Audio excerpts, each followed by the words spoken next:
GPS. Para saber dónde estás parado. Sepan ustedes que esta mañana se realizó en Espacio Riesgo el encuentro Entel Summit 2014, una de las mejores versiones. A mi juicio, por lo menos, he participado ya en varias de ellas, porque hubo interesantes conferencias acerca de la conectividad y la innovación, y sobre todo por el invitado principal, el norteamericano-japonés Joi Ito, un empresario, investigador y activista que realizó una exposición sobre la que nos va a entregar más detalles y antecedentes Yanina Sepúlveda. ¿Cómo estás, Yanina? Bienvenida. Muchas gracias, Soledad. Bueno, felicitaciones, tú estuviste la anfitriona y tú nunca dices esas cosas. Tú eres la anfitriona del Entel Summit, tú entrevistaste a Joi Ito ahí para el público. Eso fue lo que más disfruté de la entrevista, porque además me pareció un buen conversador. A veces sucede que estos conferencistas o expositores internacionales llegan con mucho, no sé, con muchas restricciones respecto a lo que se puede preguntar, cuánto van a contestar. Me pareció que era un buen conversador, un tipo muy inteligente. No te pusieron ningún tipo de restricción. Nada. No, era bastante relajado y particularmente, como dices tú, un tipo inteligente, muy vivaz, y también interesante saber lo que él opina sobre los diversos temas que expuso ahí. Joi Ito es director del MIT Media Lab, un laboratorio que está dentro de la Escuela de Arquitectura y Planificación del Instituto de Tecnología de Massachusetts, que es una de las voces más respetadas del mundo en materia de innovación tecnológica. Su exposición de hoy en Entel Summit estuvo principalmente destinada a la innovación dentro de las empresas, con un llamado esencial que es básicamente atreverse a tomar riesgos para avanzar. En ese sentido, Ito conversó con los asistentes sobre los 9 principios básicos de la innovación, que son claves y que deben tener en cuenta todos aquellos que deseen no solo emprender un rumbo de crecimiento y avance en materia tecnológica, sino que en cualquier área, tanto a nivel empresarial como individual. Claro. ¿Cuáles son esos principios? Algunos de ellos, porque son 9, son hartos. Aprendizaje por encima de educación. Lo que otros enseñan, la educación, ya no es tan válido como el aprendizaje, que es lo que la persona hace por sí misma. Me encantó eso, sobre todo porque es un punto de discusión acá en Chile. Exactamente. La desobediencia por encima de la complacencia, dejar de hacer las cosas de forma mecánica o del mismo modo en que la hacen los demás. Salir de la robotización, comenzar a hacer cosas distintas. La emergencia por encima de la autoridad, emerger de una manera más orgánica en que las únicas compañías que pueden liderar el desarrollo de programas y aplicaciones no sean las grandes empresas tecnológicas siempre, esto gracias al software libre que ya permite que no haya una sola autoridad en esta materia.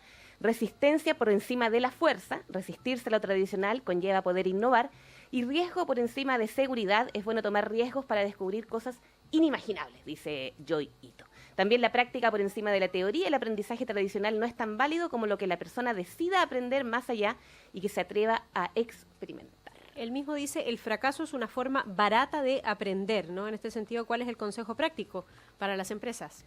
Joi Ito dice que hay que buscar oportunidades y no hay que amilanarse ante los gigantes en ningún rubro. Las pequeñas compañías, dice Ito, tienen como ventaja que más pueden ganar que perder. Por ende, hay que enfrentarse a los grandes con una mirada innovadora, osada y dejando de lado la excesiva seguridad. You can't be that smart because you have to fool yourself to think that you have a chance, because mostly you fail.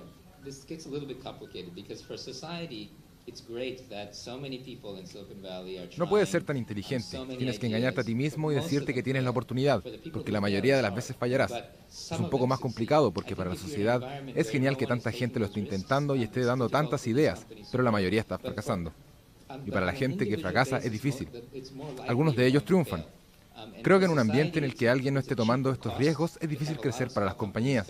Si lo haces individualmente, es más probable que no lo logres. Para la sociedad, es más barato tener compañías fracasando a que lo haga una empresa grande. Y cuando una compañía más pequeña triunfa, no lo hace a tan gran escala como una compañía grande. Bueno, en este sentido, en Chile, para las compañías pequeñas que quieren crecer, pero no arriesgar demasiado, lo importante, dice Joi Ito, es estar atentos al medio en que te desenvuelves y estar atento a las oportunidades que aparecen. So the question really is, when you say small company in Chile, are you talking about potential big companies, basically ventures, or are you talking about the noodle store or the, you know, or the basically, are you talking about restaurants and for those small companies that don't really want to grow, there's a different advice, which is really to try to become part of the ecosystem. La pregunta es, cuando dices compañía pequeña en Chile, estás hablando de potenciales grandes compañías. Básicamente hablo de restaurantes. Y para todas esas compañías que se resisten a crecer, están tratando de ser parte de este ecosistema, usando nuevas tecnologías, y hay un montón de nuevos servicios que las empresas pueden usar. Esto es un poco difícil, porque no está bajo tu control, porque el ecosistema te provee de servicios. Finalizaré diciendo esto. Desde que las oportunidades están siempre cambiando, siempre hay que estar buscando, porque si eres pequeño siempre vas a tener más oportunidad de moverte mejor que un tipo grande. Yanina, tal como nos mostró ahí en la presentación y en las fotografías, Ito trabaja con estudiantes en el Media Lab, ¿no? De lo más hondero, además. Expuso sobre la educación y cómo debiera afrontarse la enseñanza de los niños, en el futuro inmediato. ¿Qué te gustaría destacar de eso?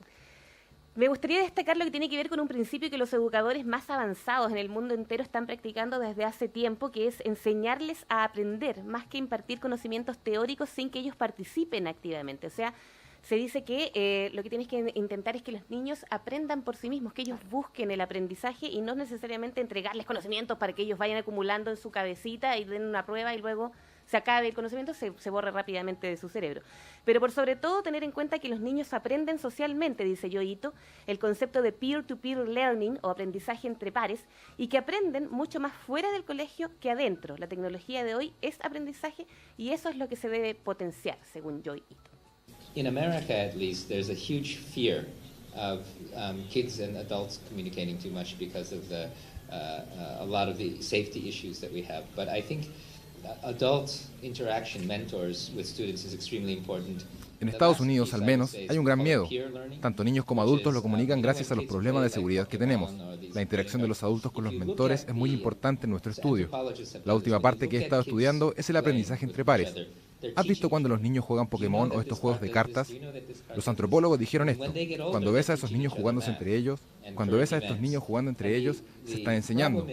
Cuando se vuelven más grandes, estarán enseñando matemáticas. En las escuelas los separan por edad, pero la mayoría de los aprendizajes se dan cuando hablan entre ellos o con el niño de acá y de allá, porque es algo social y es muy importante. Ay, no puedo estar más de acuerdo. Ito finalmente conversó sobre el tema de la privacidad, Yanina, una de las grandes preocupaciones del momento. Claro, Ito dijo que todo debería empeorar en este ámbito de la seguridad antes de poder mejorar. Esto quiere decir que es necesario que pasen cosas muy malas, como por ejemplo la filtración de fotografías de actrices famosas, porque sus dispositivos están conectados a la nube, o que los hackers se metan en nuestros dispositivos y nos roben datos, contraseñas, o incluso información más importante para que la gente se dé cuenta de verdad que el tema de la seguridad en la red es clave y que no solo es responsabilidad de los proveedores de Internet o de los dispositivos que vamos utilizando, es una responsabilidad del usuario tomar conciencia de la necesidad de resguardarse ante las amenazas y por ende tomar las medidas necesarias. Todo debería empeorar antes de mejorar, eso dice Ito, y eso es lo que va a pasar antes de que contemos con una Internet más segura. Ya, y tenemos un sitio web, sí, mencionémoslo. Exactamente, el sitio web de Ito es joy.ito.com. Ahí está todo y mucho más de lo que entregó hoy en el Intel Summit 2014. Es súper entretenido porque es súper visual además el sitio, así es que se los recomendamos. Yanina, como siempre, estupendo, muchas gracias. Gracias a ti. Ustedes sigan